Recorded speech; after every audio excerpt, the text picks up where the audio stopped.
Good evening. Once again, Ideas of Work and Beyond. For those of you that habitually watch the show, you'll notice that we went old school on the intro. There weren't anyone climbing out on the wings of airplanes or cars jumping houses. We went with the pictures of the Haitian patriots, the statues of the Haitian patriots, and kind of as a shout out to those still suffering in Haiti. I talked to Ivan. Maybe those of you tuned in before. For a while after the earthquake, he didn't know where his sister was. There was about a period of 2.5 days where he didn't know, and it was pretty much touch and go. But he did hear from his sister. She's alive and well. Other family members seem to be well. We're talking about Ivan Alsamy. He's the founder of Ideas of Work and Beyond. So I'm happy to report that his family is okay. But any of you that have watched on the news, there's a lot of work left to be done. We're going to get to our guests in just a minute because the town of Ridgefield has actually set up a relief fund for Haiti. And similar to what happened in Katrina in New Orleans, what was done there, Ridgefield's putting together something pretty incredible. Briefly, and I will be brief because Al Robinson is known to doze off and actually fall asleep right here on the set if I go on too long.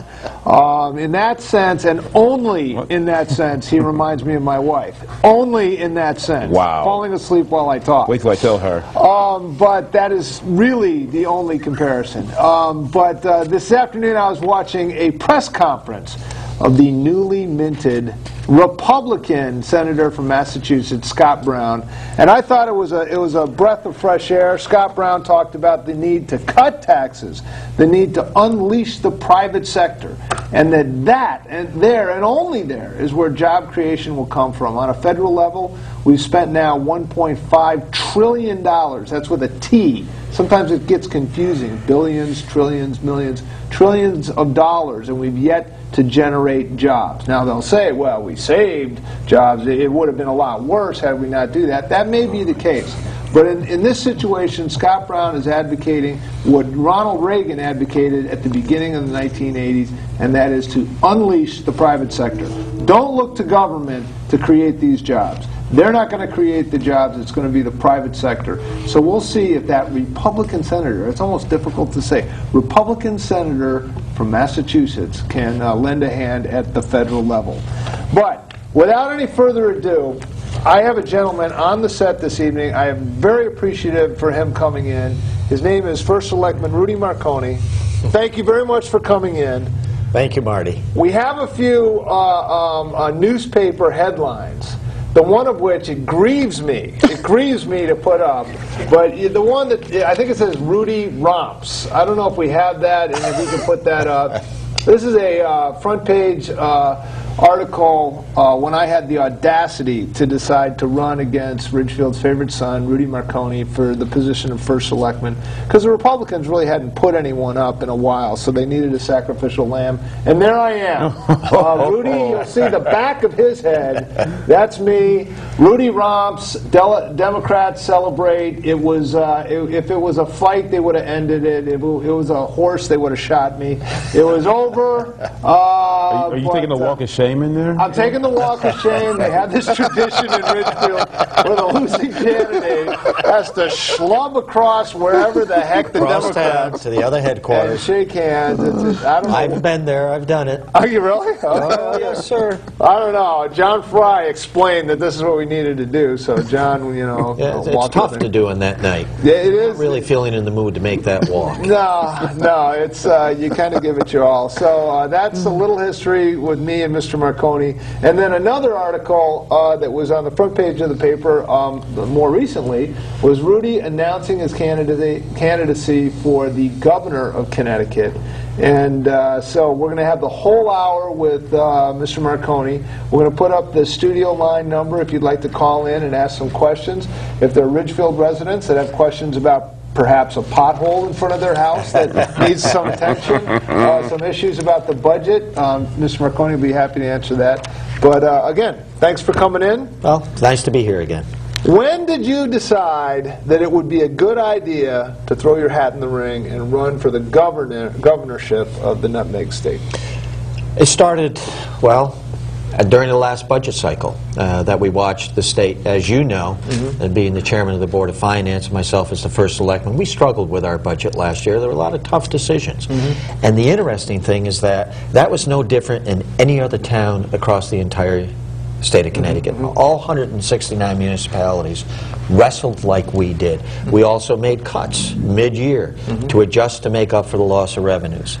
And when you saw the state continue to spend at a rate of about a $948 million deficit, and while we were looking to figure out how to create a budget that was fair to the people of our community and everyone else in the state of Connecticut, the state didn't seem to have the same intention. And I said, you know, something needs to be done. Someone needs to be able to stand up, someone who has the experience, the knowledge, the ability to create collaboration. We work together. I mean, you go through a political season, you're a Republican, I'm a Democrat, and you may find yourselves on the opposite sides of an election. And Rudy romps, and then you can get back to business. Who romped? Rudy romps. It just kind of flows. I guess Mac Reed at the press came up with we work together to deliver something to the people of Ridgefield. And that's not what's happening in Connecticut. We have a governor who didn't seem to be able to pull the people together, didn't provide the leadership. We had both sides of the aisle blaming one another, and when the people ended up with nothing except a $948 million deficit and a budget that was unrealistic. Okay, I mean, I love. So that's what triggered my decision. Okay, so you said there wasn't a bipartisanship. There was a lot of bickering. I've looked at some of your ads, and by the way, Killjoy over here, Al Robinson, says we can't run these ads. I think they're very good ads. If you want to go to YouTube, just punch in Rudy Marconi. You'll see some of these ads. There's one that features the old-fashioned Rock'em Sock'em robots. Yes. I think there's one red, one blue. That's right. And you make the comparison that you know, this is like what's going on in Hartford. They're fighting one another and nothing's getting done. And nothing's getting done. So that's what motivates exactly you. Right. Well, you're a member of your party in the article in the Ridgefield Press was talking about how they're downgrading Connecticut bonds, how our Moody's rating is going down. We're 49th out of 50 states in job creation. There's a staggering budget deficit that potentially is going to go for a double-dip recession. On and on and on. Now, not to put too much of a partisan point on this, but as I read the paper, I see Jody Rell trying to stem the tide of spending, because you have a Democrat-controlled Senate and Democrat-controlled House of Legislatures in Hartford. I see her trying to hold the line against spending and the Democrat spending. Can you cop to that? Well, sure. Do you want me to talk to the article in the paper, or you want to talk about Jody Rell and the budget? What's your choice? Because you kind of asked a couple of different questions. I did, and you know what? I'm going to ask a third question. So we're not going to talk about the question at all. We're going to go to the caller. Hold on. Are they on? Caller, are you there? Caller, you there? They're not there. Okay. Let's go to the article. You just hung up on them. I know. Please call back. Sorry about that. Let's go to the article. We'll talk about the article a little bit. You know, we every time we go out to sell some paper, we ask Moody's, Standard & Poor's, and Fitch to give us a rating for the sale of the bonds. Right. And if you'll recall, several years ago, when we drew down the fund balance to help pay for part of that Bennett's Pond, we took 1.3 out of fund balance and then bonded the balance. What happened is we brought it down to our minimum amount. Okay. And Moody's contacted us through our advisor, who commented that what we need to do is to come up with a replenishment plan. We have to have a plan. What the state did is they went and drew down the rainy day fund, used it to cover the deficit, without a plan as to how to replenish. And that's what the rating bureaus want to see. They know we're going to use our fund balances, your rainy day funds, whatever it may be, Marty, but they also want to see good management tools in place so that you have a plan as to how you're going to replace it. We did that. The state did not. Call, are you there? Yeah, Mr. Marconi, what is your plan specifically? You're speaking in generalizations. I heard you on the radio the other day saying the state of Connecticut is like a ship without a captain. Our problem in Connecticut is we have 57,000 just state employees. Half of them do absolutely nothing. I've seen it for myself. At every state agency, there's people walking around doing nothing. That's the cause of our fiscal mess. We're in a far worse problem financially, fiscally, than the state of California. What specifically would you do? Would you want to get rid of some of these thousands of state employees, do away with the positions? I don't think your compatriot Democrat legislators will let you do that. All right, good question. How would you fix the problem? That we don't need 57,000 state employees in this day and age. We don't need a Bureau of Indian Affairs, Bureau of Latino Affairs. I'm half Spanish. I don't get anything out of it. I'll let you go. Thank you. All right, thanks a lot. Appreciate your call. Legitimate question. You know, that's an excellent question, because that's what I talk a lot about. People need to listen to the candidates to find out who is going to propose a specific plan. You know, we hear a lot about political rhetoric. Right. You know, we need to fix public transportation in this state. We need to take care of, you know, runaway spending. But what is your plan? And I think that's what the gentleman is asking. Yeah. Last week, and I'll start off with the answer with this by relaying to you a story that took place a couple of weeks ago at COSS. COSS is Council of Small Towns. It's a lobbying organization for municipalities in the state of Connecticut, mostly municipalities 30,000 and below. Right. And we were given, they had all the gubernatorial candidates there, and we were given an opportunity for the 2-minute opening, and I said, my name is Rudy Marconi, and I have a hypothetical question for everyone. Your household income was just cut 30%. Do you A, get a new credit card, B, cut your spending and look for additional revenues, or C, point your finger at your spouse and begin arguing whose fault it is? Now, we all know that C is what we've experienced in our government. And we need to see more of B, because that's what each and every one of us in our homes, in our towns, wherever we work, we've had to do that. We've had to make up for a loss of revenue. You don't want to cut jobs. You don't want to let people go in a recession. That's the last thing you want to do, is add to employment. But to answer the question specifically, what I propose is, well, some of the parts of my platform are education, transportation. Together, you'll equal jobs, and we need good government. 4 points. Let me talk about where we need to go with the budget itself and cutting. I do agree that our expenses need to be looked at, and we need to establish some kind of a criteria, a measurement, an assessment, that if we're not getting an ROI, if we're not getting a return on our investment, those programs need to go. They have to go. Do we spend money somewhere else? We may have to. Maybe that money should go into education, but for sure, I know for a fact that there are specific programs that may in fact be giving out money that aren't giving us a good return. It's money that's not well spent. Okay. Specifically, I'm not going to go into those individual programs because now's not the time to do that. But on the other side, while we're measuring the efficiency of our investments in all of our programs, social services accounts approximately $7 billion out of our $17+ billion budget. Almost 50% of our budget's in social service programs. We need to take a look at them and measure them to be sure that those investments are paying for themselves, that we're getting something out of it, that they're working. The other thing we need to do is not just look at our expenses, but we also need to look at revenues. Everybody says cut, cut, cut. Right. Your side of the aisle, cut, lesser government, pare things down, lay people off. We need to shrink government. Yeah. Yeah. Yeah. And you know what? I think it was Bill Clinton There that said the era of big government is over. And you know what? Yeah. I don't disagree with that entirely.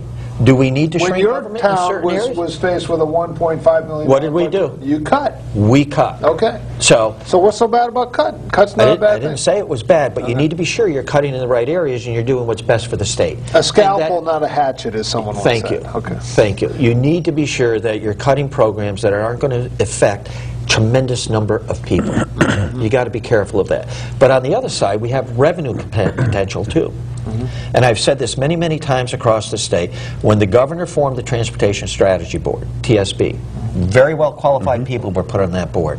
$1 million went into a study to look at the possibility of tolls. $1 million of taxpayer money.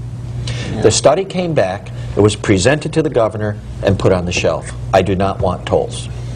Now, I don't know what the reasons are, and she could have very good reasons, but we have to look at generating money. Marty. Yeah. That program, tolls at the entry points to the state, and I'm not talking that someone who gets on 91 in Rocky Hill to commute down to Stanford to his or her job has to pay a toll. No. What about the Merritt Parkway? I'm talking about tolls on the Merritt Parkway. I'm talking about coming in at the entry points. People are getting a free ride through our state. We don't have a problem getting on the Mass Pike, paying a toll. We don't have a problem getting on the New York State Thruway, paying a toll. We don't have a problem going into the city, George Washington, wherever it is. You're paying tolls, except in Connecticut. And we need to begin. Didn't they have tolls, but they took them out? We took them out, sure, years ago. And we took them out because the funding, if you have tolls, the federal government says we're not going to provide funding because we want toll-free roads on all the interstates. Right, okay. Now, there are states that have applied for exemptions, and they've received them. We should be doing the same thing. We should aggressively pursue tolls, aggressively have our federal representatives apply for an exemption, get that exemption so we maintain our level of spending, and take that money, and this is the key, take that money and don't put it into the general fund. Right. Put that money into transportation. Put it there. Keep it there.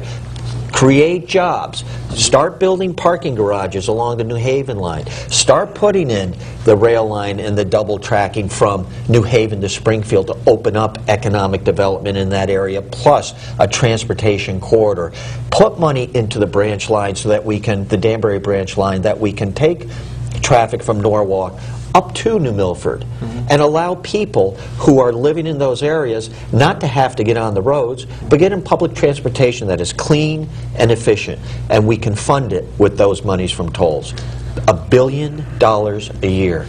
I think one of the things that I always harp on, I'm a big fan of mass transit, and I said it once, I said it a million times, the worst thing for a commuter in Danbury who has to travel to New York is to get on that Danbury line and deal with that train, going on to South Norwalk, picking up on another train and going down to New York, as opposed to going over to Brewster and just taking a straight shot down. And I'm sure you got some bus lines in Ridgefield that shoot you guys over to Katona. We did that. We started that in 2000, and I know I worked with John Chu from HEFCO, who's on the Valley Council of Elected Officials, and we started that because the state of New York actually did a license plate survey of the 4 parking areas along the Harlem line from Katona, Goldens Bridge, Purdy's, and Brewster.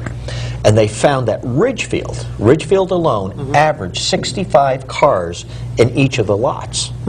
Yeah. And what they were looking at is the possibility of having to expand the parking.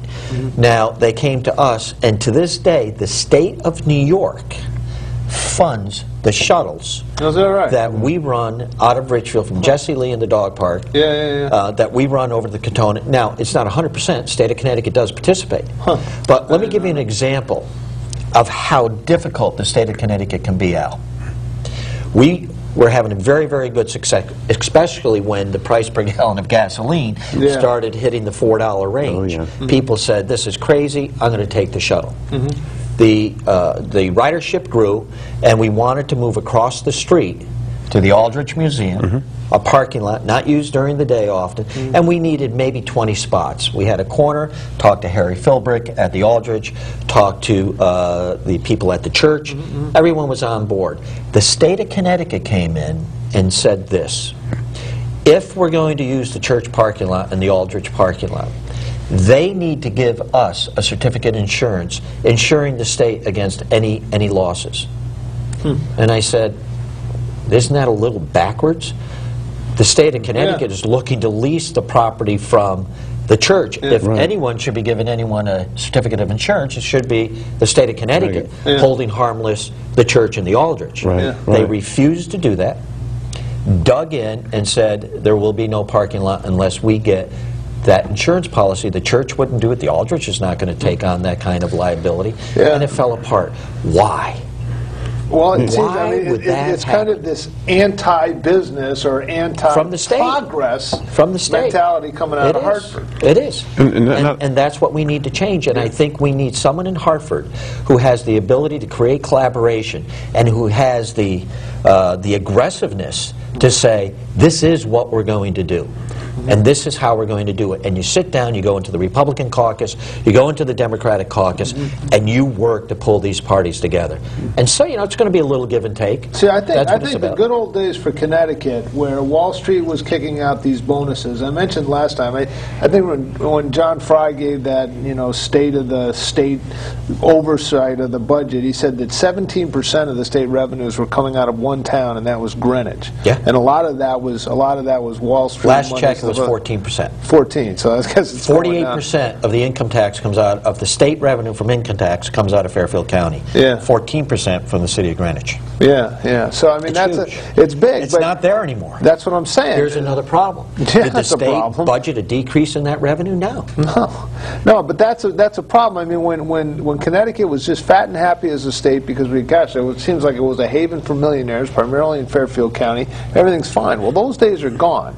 I mean, you know, companies can move wherever they want and set up, and if you're not a business-friendly state that's actually attracting these companies, if you want to throw up a bunch of bureaucratic, you know, roadblocks like you're talking about with the shuttle bus, you're just going to get left behind. You're going to be treading water. Yeah, and that is what has happened to our state.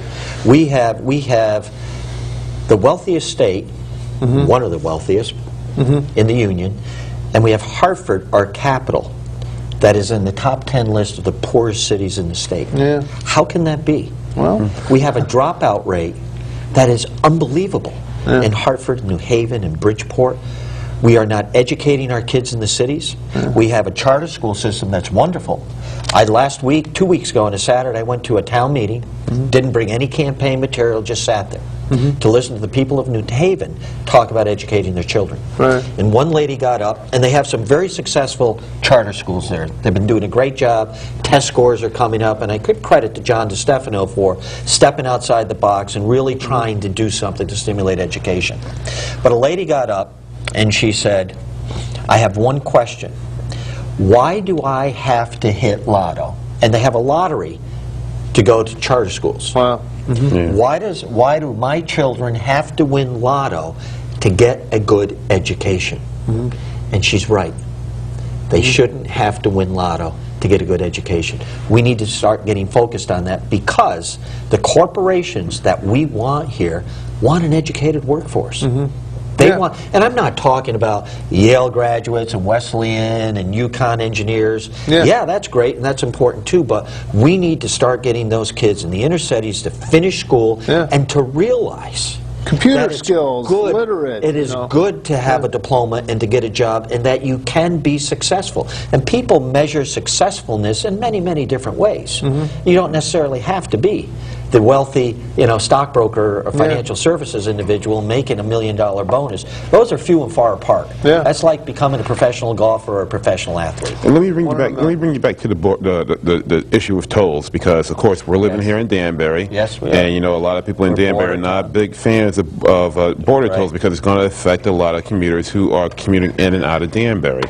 What do you say to? In fact, I went to one of the forums on border tolls that Western Connecticut State University that was held by the Transportation Committee, and selectmen, I'm sorry, the mayor at the time, Mayor Boughton, and people in the area said, hey, look, this is going to really affect Danbury in a negative way. People are not going to want to come over the border to go and shop at the Danbury Mall, or even worse, they're going to try to avoid the highways because, you know, it's going to clog the local roads. It's going to clog the local roads like Route 6. We did talk about that. So what do you say what do you say about that? How do you address that? Well, let me describe this. Caller, you on the air? Yeah, you're there, caller. You have Rudy Marconi.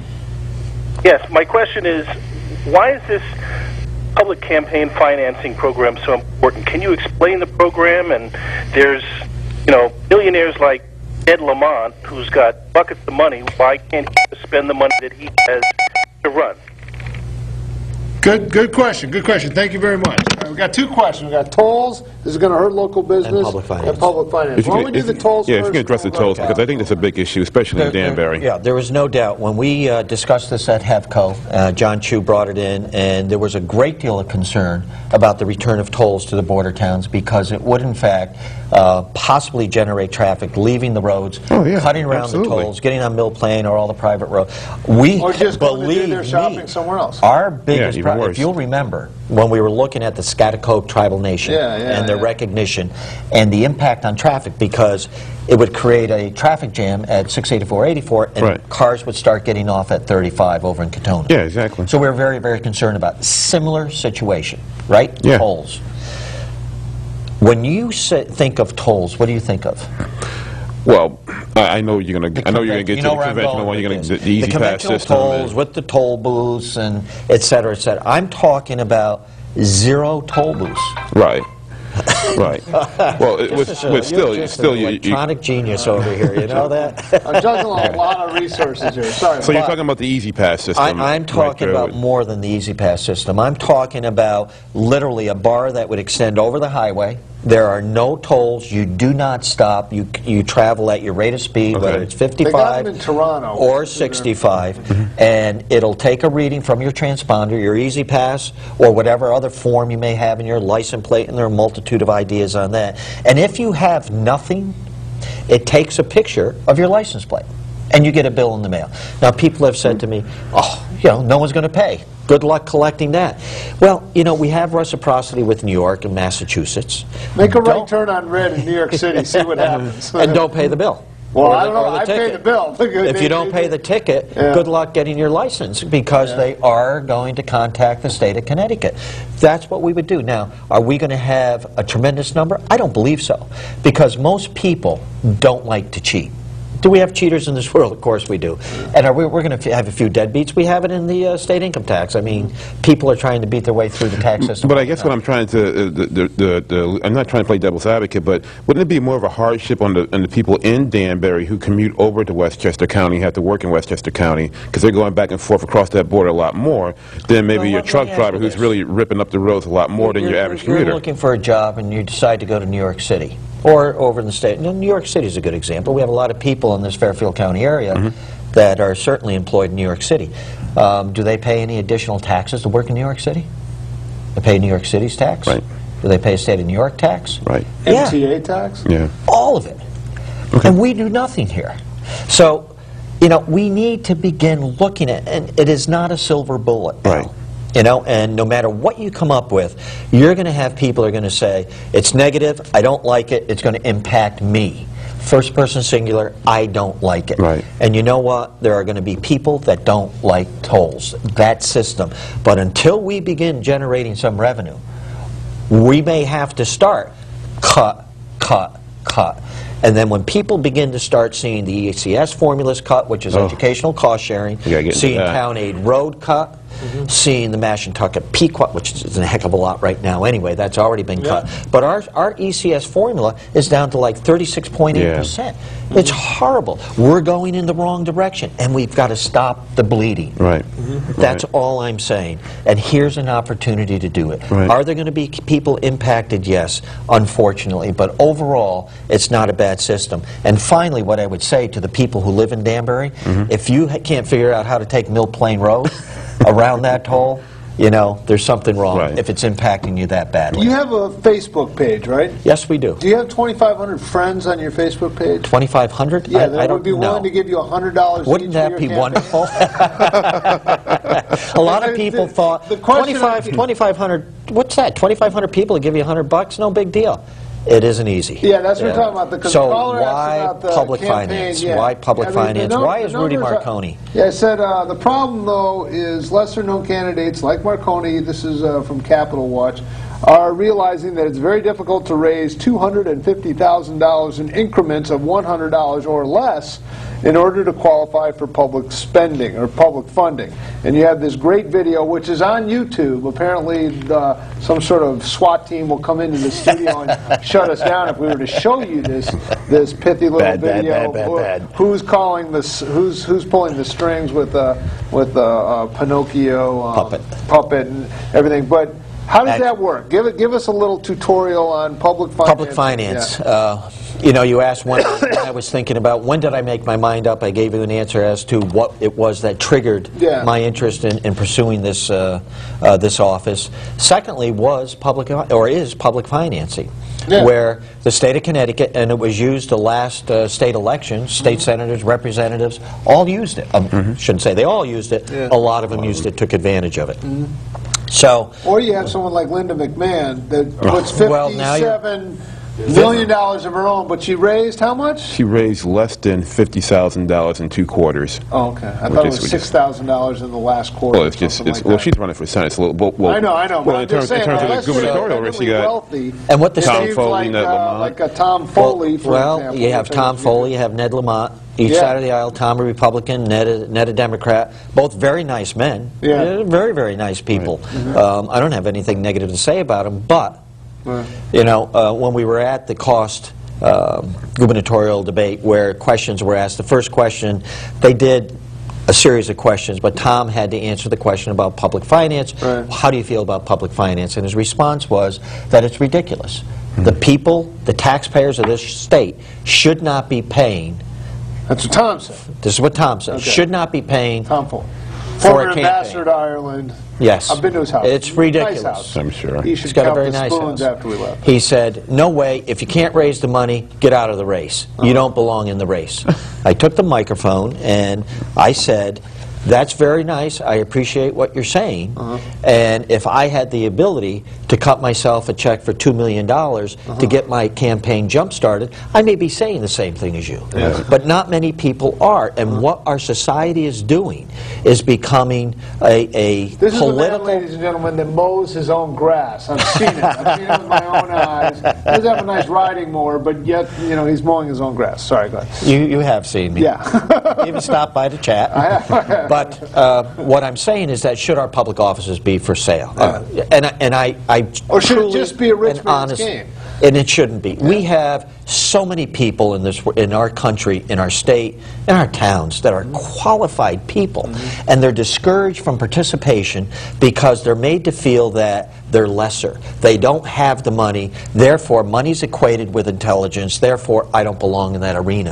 And it's wrong, because what we need is we need to invite more people with ideas and the ability to think outside the box and get away from that. And a lot of these people who do have the money, Marty, don't have experience. Yeah. Linda McMahon, Tom Foley, Ned Lamont Yeah. had Governor Corzine. Didn't really work out. who had the experience? Who actually served? You know, Abraham Lincoln. Ned was. Sorry. It wasn't public finance. Then. I know, but I'm just Yeah, saying. Man of the people. Stay focused. Sorry. I'll help you. Okay, sorry. I'll help you. Stay focused.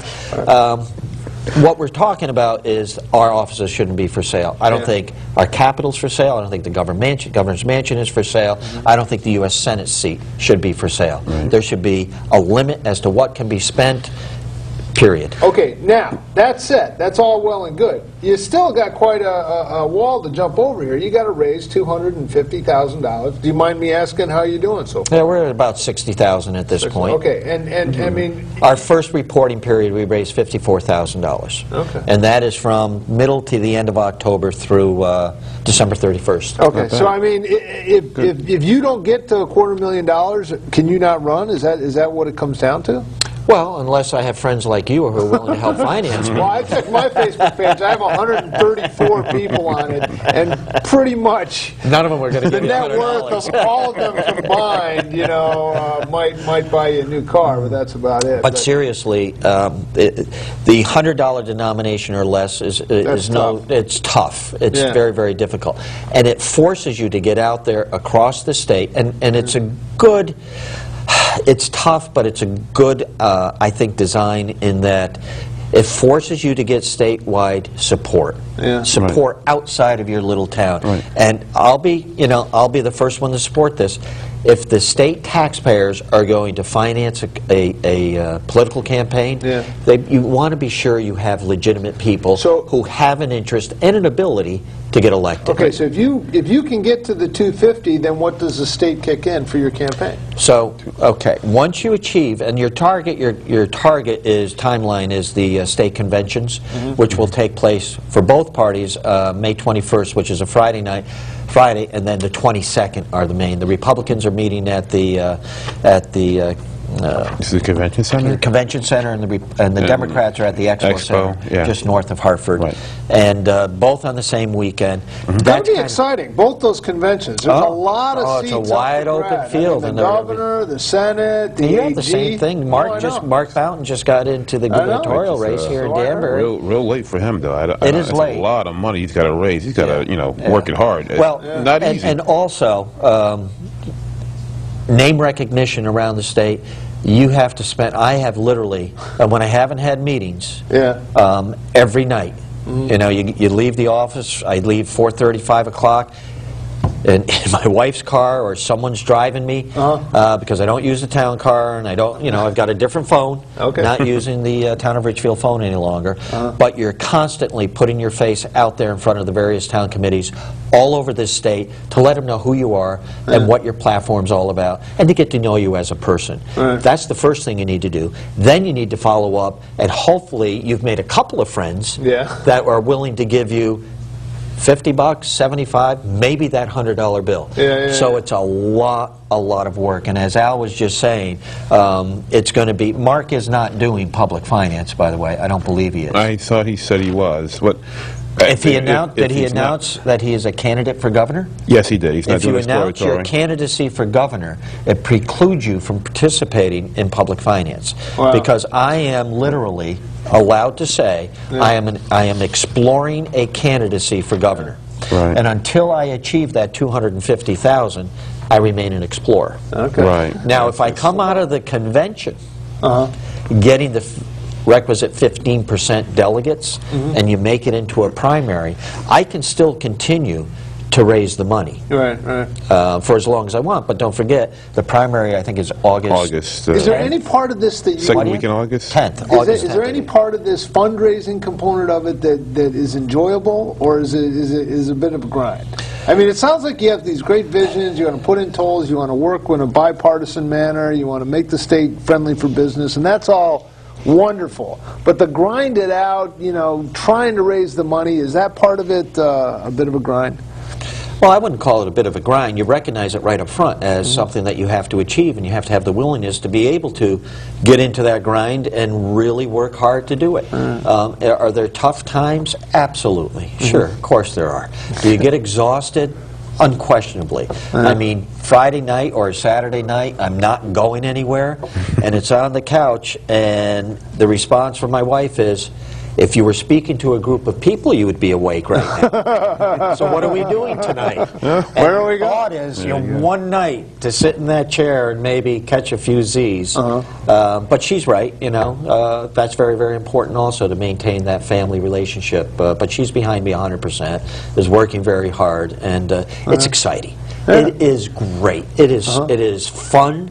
You're meeting all kinds of people who are challenging you, challenging your ideas. You're in situations where you have to respond spontaneously to questions you weren't anticipating, and it's great. I think it's a wonderful experience. I learn something every day, and if I can continue to do that for the rest of my life, which is not that much longer, unfortunately, it'll be great. What a great way to live the rest of your life. Let's talk about the delegate game, because I love the convention. I went to the one in 2006. It's going to be a wild one this year. It's going to be a wild one. Well, let's just, for people who don't really understand the whole makeup of delegates and the convention and all that stuff, you're here basically in, like, I would consider Upper Fairfield County, all right? In Lower Fairfield County, you got Dan Malloy and Ned Lamont battling out for those delegates down there. Now, you need to get to 15%. So I'm assuming since you're in Ridgefield, you'll probably gather some, your core delegates will probably be in this area and spread out towards, let's say, up towards Waterbury, while Dan and Ned's going to fight Lower Fairfield coming up towards here.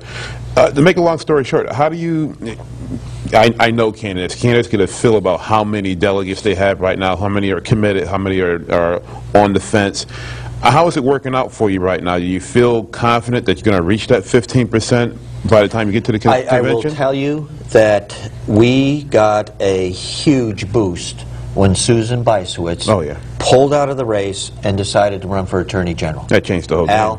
That changed the entire political landscape and opened up a tremendous number of delegates. She had incredible amount of support across the state. She's been running for many, many, many years, and we know that.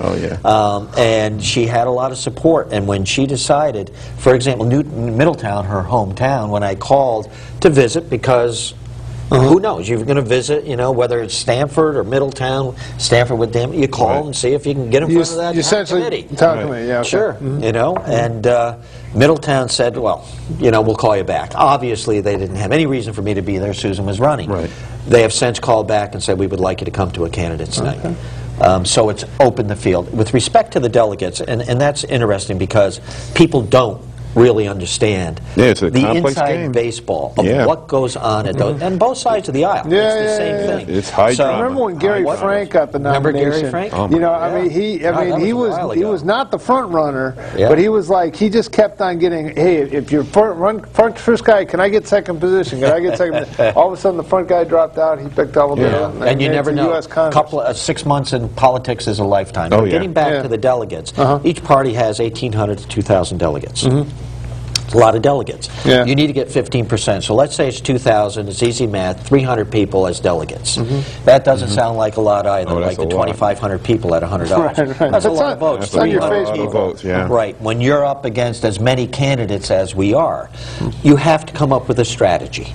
And you have to come up with a strategy how you're going to get to those delegates, because the back part of it is that the delegates are not chosen until the March meetings in the town committees. So even at this point, we really don't know as candidates who the delegates are going to be, so you can target your emails. You can is that why Dan DiVasella wants to take me for coffee? Is that what's going on there? It could be, or he's looking for $100. Well, in terms of like somebody like Dan Malloy's from Stanford. A lot of delegates in Stanford because it's a big city. Right, so but still, compared to 60, 70 delegates? Which is a lot of delegates. Every delegate's going to count at some point. Like you have a chance to go to Waterbury and gobble some good delegates up there. You have Waterbury, but Mike Jajura was talking about getting into the race. Well, yeah, that's so I don't know if he's even decided yet, but if he does get in, you know there's going to be some degree of loyalty from that town committee to him. So it's like maybe Tom Foley thinking that he had some votes in Danbury. Now that Mark is in the race on the Republican side, he's going to say, uh-oh. You know, Mark is going to definitely, hopefully for Mark, he would get, you know, your local town committee. So a lot of it's yet to be played out, but most importantly, the delegate count is going to be a very interesting one at the convention, especially with so many committees. And you need 15%. I think what's happening because of the large number of delegates, that 15% is going to be more difficult to get, because it's going to be that same number of delegates are going to be split amongst a greater number of candidates. What people should realize is that what some candidates will do, and I want to be very clear tonight, I am not looking for any other office. And people have asked me, are you looking for another office? No? Well, why? Why are you asking? Well, if you get delegates and you go to the convention, a lot of times, let's say you have 100 delegates. You're short. You know you're not going to get the 15%, and then you'll use that. Some horse trading going on. Some horse trading going on.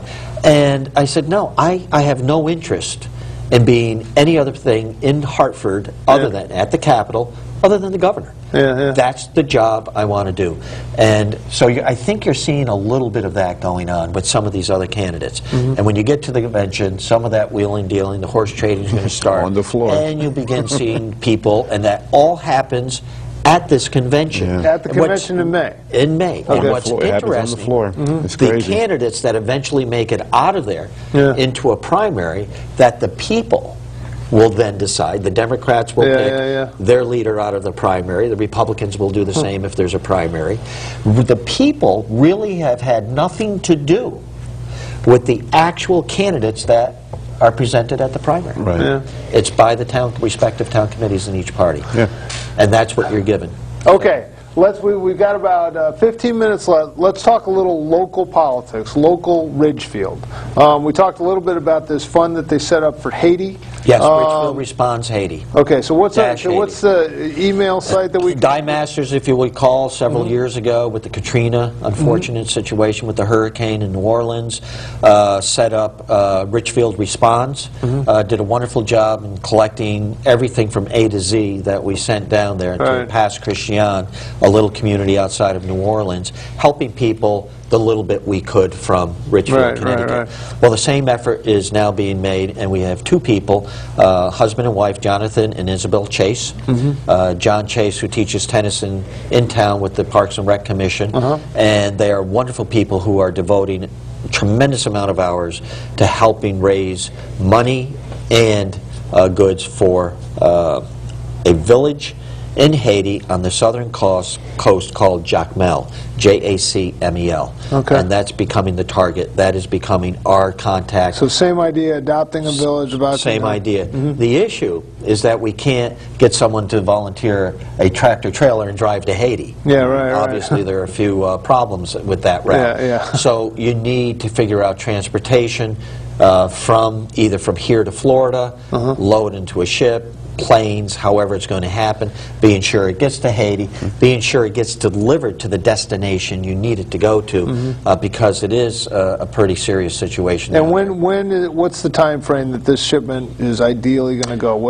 I can tell you, as of last night, at our Board of Selectmen's meeting, John Chase was there with Betsy Brand, another member of the steering committee. Di was, of course, a member of the Board of Selectmen there, but they informed the board that what they would like to do is to establish Richfield Responds Haiti under the town's 501c3. The Board of Selectmen voted unanimously to support that effort. So right now, people can start writing checks to Richfield Responds Haiti. It's a 501c3. You can write them to the town of Richfield-Haiti. And it's still tax deductible, but there are some people who just feel that they have to have a 501c3. So that is available to people, and we hope we can come up with a decent response from our community to help people in Jacmel. Okay. Let me go through like a lightning round here real quick. These are some sort of contentious issues in Ridgefield, and I want to get your thinking on it. The library. They're talking about expanding the library. There's a task force that's meeting. They say it would be foolish to put good money after bad by fixing the roof and doing a boiler makeover and spending millions of dollars on the existing building when it should really be renovated. Some estimates are up as high as $20 million, and this should be funded by the town through a bond. This is all ideas that are floating out there. Where do you see the future of the library, given the economic situation and everything that you have to take into account? Okay. 30 seconds. Two other ones is the budget, and then close the school and full-day kindergarten. Okay, we'll start with the library. Okay. Very quickly, there's no doubt every library in every community is a tremendous asset to that community. We need to take care of our library. That's one of the reasons why people will come to our town. Not only the schools and the quality of our educational system, but the quality of a library. We need to put a good face on Main Street. That library has not been expanded in a good many years. It is at 26,000 square feet. The amount of traffic, 75% of the people in our community hold a library card. That is incredible. That's incredible participation. So we need to address it. Unfortunately, we're in a bad economy right now. So what my feeling is, my response to your question, is the town of Richfield going to be responsible for the full amount? No. What is the full amount? It could be as much as $20 million, because it's smart to put the money into the building to hold your operating costs down as much as you can. So our target, the library's target, is to create a building that will not increase the operating, which is the true impact on our budgets every year. We're concerned about the operating. They've received that message very loud from the Board of Selectmen, and I don't know about the Board of Finance, but they're working very hard on the project. There is also going to be an extremely aggressive private funding part to this. So you don't look at the town coming up with the full amount. But if we can create a scenario financially where you can have 50 to 60% of that library paid for with private funding, then I think the Board of Finance, and I'm not going to speak for them, you're the chairman, but in the past, when you have someone come in with a project that is 50% covered by private funding, it's tough to say no. How much was the police station? What did that go out at referendum? We were looking at around $4 or $5 million.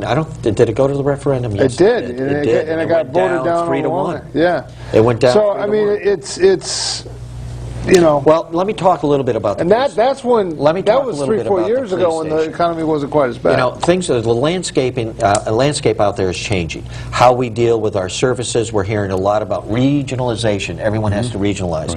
Emergency services, dispatching, all of that we need to look at. I think our community needs to do a lot of homework for the future. I'm meeting, for example, on Monday. We've had one meeting already. We're meeting with Wilton, Reading, Ridgefield, and Bethel, Weston.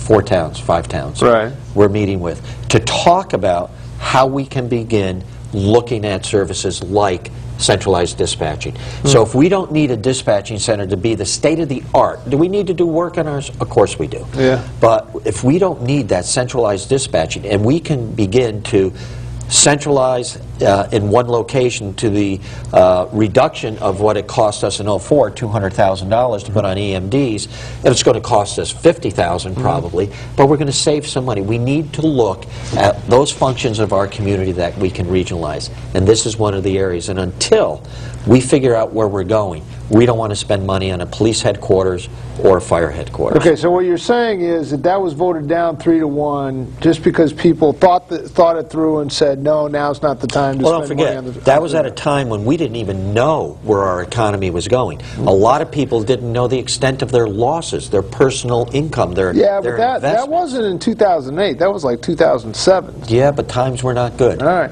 So, okay, because I would love to see something done with the library. I just don't know if the town's ready to swallow. The only thing we can do is the best job, and I'm always a believer in doing, I get paid to lead the town to come up with the best solution I think we can come up with for a problem. Then it's up to the voters. And if the voters say no, they say no. We've had a declining enrollment in the schools. I think the projections were 550 fewer students over a 5-year period. There was talk about closing a school. The Board of Ed, I guess, is the final arbiter of that. They seem to have kicked the can down the road for at least another 2 years. That's solely their decision. 2014 is what they're talking about now, fiscal year. That's what they're looking at. And then also the issue that seems to be on a lot of people's minds right now is full-day kindergarten. Do you have a thought on that? I know it's a $770,000. We discussed that last night at our Board of Selectmen's meeting. I have been asked to send a letter to the Board of Education. A couple of issues. Number one, the cost of the program itself. You said about $700,000. That's the first year cost. What we want to know is what are the anticipated costs going forward. So this is a year that Debbie Lowe, our superintendent, has said where we're able to neutralize the impact on the budget of salary increases, and I believe I have this right, excuse me if I don't, but because we have fewer students, fewer teachers, the reduction in teachers is making up for the increase in the salary. Negate one another, zero. Yeah. Then you go over to the contract that was negotiated on the HSAs, and there's an assumption being made that there's going to be a 30% migration from the PPO over to the HSA. Right. Is that happening? Well, we talked about that Health later. savings account. Yeah. And, well, the interesting thing is that, no, they don't have to do it now. Yeah. An HSA cannot be implemented except for the beginning of a calendar year. So what the Board of Education has done is they provided incentives that would allow a person to go ahead and move July 1. Our problem, my problem, that I've discussed with Lori Scholl, our Human Resources Director, is that our experience across the state, when we look all over the state, is that people are, for some reason, when management suggests a good idea, be suspicious. Don't jump at it. Right. No, but they signed We off don't on believe it. it. There's something here. And it's a great, great program. Yeah. It works. It saves town money, and it provides the same benefits to the people with a portable account that gets fed every year. And if you can build that account up and you decide to leave Richfield, that's your money. Yeah. And it's all pre-tax income. So it's a good idea, but the psychology of getting people to move is a difficult one. My problem is you do not spend money until you know it's in the bank. And we're basing an expenditure on an assumed savings. I've said that when I said that last year in the town of Ridgefield, it's almost like the patient needed emergency surgery. We had to cut. We had a $1.5 million shortfall, and we did cut. We just got our audited statement back, and we got a clean bill of health, and we're sort of lauded on that. So a lot of credit goes to you on that. I remember getting the memo. It was a memo where you talked about no more bottled water. Yeah. There was a hiring hiring freeze. Your salary didn't go up last year, nor did the superintendent of schools. All non-union salaries were frozen. Frozen, a hiring freeze, and there were actually headcount losses. But I must credit the unions also. They really, they all stepped up to the plate. The teachers union, I kind of pounded for a while. I can only speak for the town side. I understand. You did pound the teachers. Yeah, but they did come around and do the right thing on their next budget, what I appreciate. Right. I've gone on to say, to carry the analogy further, that last year we had to do emergency surgery. This year the patient is resting well, but they're not ready to run a marathon. Correct. What do you see as a percentage increase in taxes that has a chance of passing? I think people are still very, very conservative and very, very concerned. We're not out of this at all. I wouldn't mind taking the same target that we did last year. It's a target. If we can get there, great. Last year was a 0.47% increase. So 0.18. Okay. I think that's what it was. It may have changed. I don't know. Well, I know the town budget went down 1%. The school budget went up 1%. We did, and that's when the Board of Finance on the funding for the pension, was it? Yeah. Or OPEB. Excuse me. Right. OPEB. They split it up and actually put some of that, which the town was going to do, allocated it to the Board of Ed, and that's what dropped us below. But we still need to be extremely conservative in our expenditures. Our revenues, we're having revenue meetings. You know, I started that back in October. I got a hold of Kevin. And we lowered the bar quite a bit. Yes, we had to. But we're doing okay with the new budget this year. We're targeting, we're hitting it. We're hitting it in our conveyance taxes. Well, forget interest income. That's, I don't know when that's going to come. I know you just brought up conveyance tax, and something I just want to hit on real quick before we conclude. Now, you know that the governor did some midterm budget adjustments, but she didn't include in that stuff an extension of the higher rates for the conveyance tax. Explain to me the nuclear bomb effect, which would happen if the sunset is scheduled to go on June 30th. What happens if the conveyance tax comes back down to $1.10, where it's right now, I think it's $2.50? Explain it in about 10 seconds. Bottom line, it's 40 million plus across the state, and it's going to cost Richfield about $500,000. It used to be $1.3 million. Real estate sales are off. We're at the $500,000 to $600,000 budget. Kiss it goodbye. Ouch. On that upbeat note, our guest this evening has been First Selectman Rudy Marconi. He is also a candidate, an exploratory, possibly, if some more of his Facebook friends will pony up $100 apiece, he will be a candidate, potentially, allegedly, for governor of the state. And I just want to thank you very much for coming in. Good being here, Mark. Really appreciate it. Good questions. Go to YouTube.